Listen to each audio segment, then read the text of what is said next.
8 weird things that INFJs do that freak people out. There's something about the INFJ that unsettles people, not because they try to, but because they simply exist in a way the world can't decode. They walk into rooms silently, yet their presence shifts the air. They speak little, yet their eyes seem to know too much. They disappear without warning, yet somehow everyone feels their absence more deeply than they'd like to admit.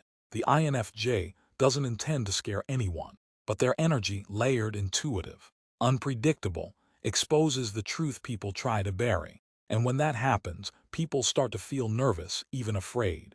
This is not about arrogance or mystery for the sake of attention. It's about what happens when depth lives inside a shallow world. Today, we'll journey into the 8 weird things INFJs do that freak people out, not because they're wrong, but because they see, feel, and exist differently. 1. They read the room before they even enter it. Before the INFJ steps through a door, they've already felt the energy waiting on the other side. It's almost supernatural how they can sense tension, sadness, jealousy, or fake smiles without a single word being spoken. People don't realize it, but INFJs scan emotional landscapes like artists studying colors. Except the colors are invisible, emotional, and often painful. They walk into social situations with an internal radar that catches every unspoken resentment, every micro-expression of discomfort, every subtle power struggle happening in the background. Most people find comfort in ignorance, but the INFJ, they feel everything. They see emotional patterns like constellations, and that's what freaks others out, because it's like they know things they shouldn't. Imagine someone avoiding eye contact because they're hiding something. An INFJ doesn't need evidence. They just feel it. Their intuition stitches together micro-signals, tone, body language, silence, energy shifts. It's an unconscious psychic process that terrifies those who thrive on masks. People start to wonder, how did they know that? They call it weird, spooky, or too intense. But for the INFJ, it's not a party trick, it's survival. It's how they navigate a world that rarely matches its words with its intentions. Their empathy becomes mistaken for intrusion. Their insight becomes mistaken for manipulation. And suddenly, their ability to read the room becomes the very thing that makes people step back, uneasy and exposed. 2. They go completely silent without warning. The INFJ's silence is not ordinary. It's not passive-aggressive or accidental. It's heavy, deliberate, and filled with invisible words they'll never say aloud. When the INFJ retreats into silence, people panic. They start asking questions. Are you mad? Are you okay? Why aren't you talking? But what they don't realize is that the INFJ's silence isn't about them. It's about rebalancing their energy, processing the noise of the world, and restoring emotional equilibrium. In a society that demands constant engagement, silence becomes rebellion. And when the INFJ suddenly withdraws after being warm, open, and understanding, it shocks people. They don't understand how someone can go from deeply connected to distant in a heartbeat. But that's what the INFJ does. They absorb everything until it becomes too much. Then they vanish into their internal universe, a place only they know how to reach. It's not punishment, it's protection. And yet, this silence often freaks people out because it mirrors their own chaos back to them. When someone who usually listens stops responding, people are forced to face their own noise. The INFJ becomes a mirror, and that reflection is unbearable to those who can't handle themselves. Their quietness feels like judgment, even when it isn't. It feels like power, even when the INFJ doesn't want it. That's the strange paradox. Their stillness speaks louder than words ever could. 3. They say things you haven't told anyone. An INFJ's words can land like lightning, precise, sudden, and unsettlingly accurate. They'll say something about you that no one else knows, something you've hidden deep within yourself. It's not mind reading in a fantasy sense. It's emotional synthesis. The INFJ unconsciously collects fragments of you, how you speak, what you avoid, what your eyes do when you lie, what your voice does when you care, and somehow, they assemble it into understanding. So when they finally speak, it can feel invasive, like they've broken through emotional firewalls you didn't know existed. They might gently say, "You're pretending to be fine," but you're exhausted, aren't you? And just like that, walls crumble. For the INFJ, this kind of knowing is natural. But for others, it's terrifying. Most people spend years hiding behind socially acceptable versions of themselves. And when someone sees past it effortlessly, it triggers fear. That's why INFJs often end up being called creepy, too deep or too intense. But that's only because they're one of the few who can truly see. This ability makes relationships complicated. People feel both drawn to and terrified by the INFJ. They crave that deep connection, but panic once it happens. The INFJ becomes both the dream and the nightmare, the person who understands you too well for comfort. 4. They disappear from people's lives without closure. Few things confuse people more than the INFJ disappearing act. One day they're present, loving, and deeply involved, and the next, it's as if they never existed.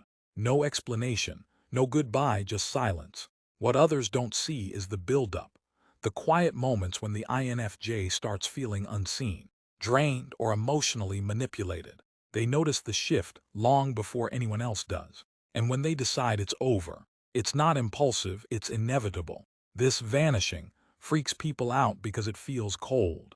But it's not about cruelty, it's about preservation. When the INFJ feels emotionally overdrawn, they must retreat. They can't pretend anymore.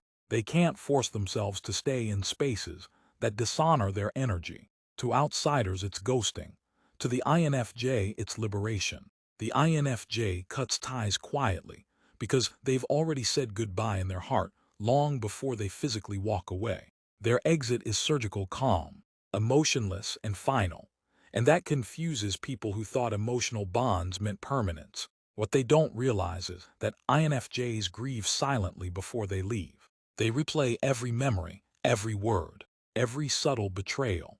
And when they finally go, there's nothing left to say. That quiet departure haunts people, not because of what the INFJ said, but because of what they didn't. 5. They remember everything you forgot. The INFJ memory is emotional, not factual, but it's powerful enough to scare people who underestimate it. They remember how you made them feel, the tone you used when you said something hurtful, the moment your eyes betrayed your real intention. You might forget a conversation, but the INFJ has already recorded the emotional subtext of it, word for word. And months later, when they bring up something you didn't even remember saying, you'll be shocked at their accuracy. They don't use it as a weapon, they use it as context. But for those who rely on rewriting history to protect themselves, the INFJ's recall becomes a threat. They can't manipulate the narrative when someone remembers everything. It's one of the reasons INFJs are often treated with quiet caution. People feel they can't get away with dishonesty. They sense that the INFJ's mind is a silent archive of truths, waiting to surface when necessary. This freaks people out because it forces them into accountability. And most people fear that more than anything. The INFJ doesn't intend to be a walking mirror of past moments, but their emotional sensitivity makes memory impossible to erase. Every connection is etched into their being until they decide it no longer deserves to be. 6. They challenge people's masks without saying a word. The INFJ doesn't call out lies directly. They don't need to. Their presence alone often dismantles pretense. When someone's faking confidence, kindness, or morality, the INFJ's eyes quietly expose it, not through confrontation but through stillness. It's as if the INFJ's soul vibrates at a frequency where dishonesty can't survive. And that's terrifying for people who live through facades. They feel seen in ways that feel uncomfortable. The INFJ doesn't accuse them of being fake, but somehow, standing in their energy makes them want to confess anyway. That's why people sometimes avoid INFJs without understanding why. They'll say, "There's something about you I can't explain." What they mean is, "You make me feel like I can't hide." This silent confrontation is not intentional. It's the natural byproduct of authenticity. The INFJ lives in truth so consistently that deceit can't breathe around them. Their energy says, "Be real or leave." And that's exactly what people do. They either open up completely or run away. It's not magic, it's alignment. But for those addicted to masks, That alignment feels like exposure. 7. They find comfort in darkness. Most people run from sadness. The INFJ walks into it gently like it's home. This unsettles others because society teaches avoidance.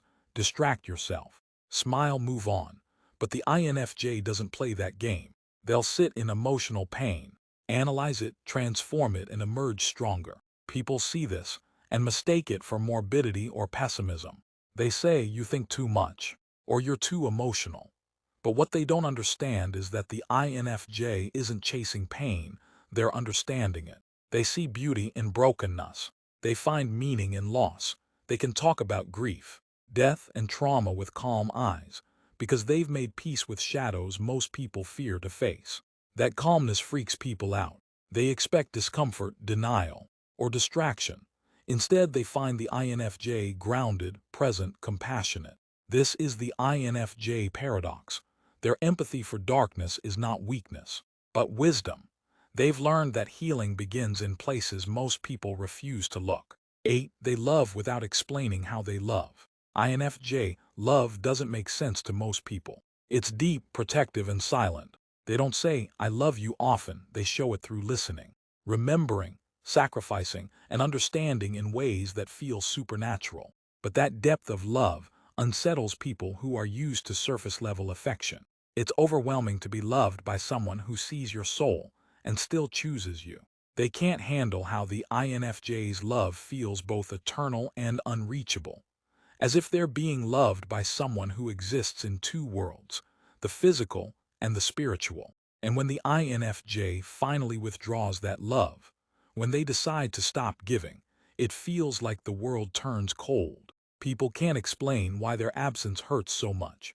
It's because INFJ love becomes the emotional gravity in any relationship, invisible but essential. That kind of power frightens people. They realize that what the INFJ gives cannot be replicated, only lost, and once lost, it's gone forever. That's why the INFJ's love, their quiet, unconditional, unspoken love, becomes both the blessing and the ghost that haunts others long after they're gone. The INFJ never set out to freak people out. They only wanted to be understood, to connect, to help, to love deeply. But the very traits that make them beautiful are the ones that make others uncomfortable. Their intuition feels supernatural. Their silence feels threatening. Their empathy feels invasive. Their truth feels like exposure. But that's the paradox of the INFJ. Their light reveals what others would rather not see. And in a world that fears truth, the one who sees it becomes the outcast. So if you're an INFJ, don't apologize for the weird things that make you who you are. Your depth unsettles the shallow because it awakens something real in them, something they're not ready to face. Your weirdness is your signature. Your silence is your wisdom. Your love is your power. You don't freak people out because you're broken. You do it because you remind them of what they've lost within themselves.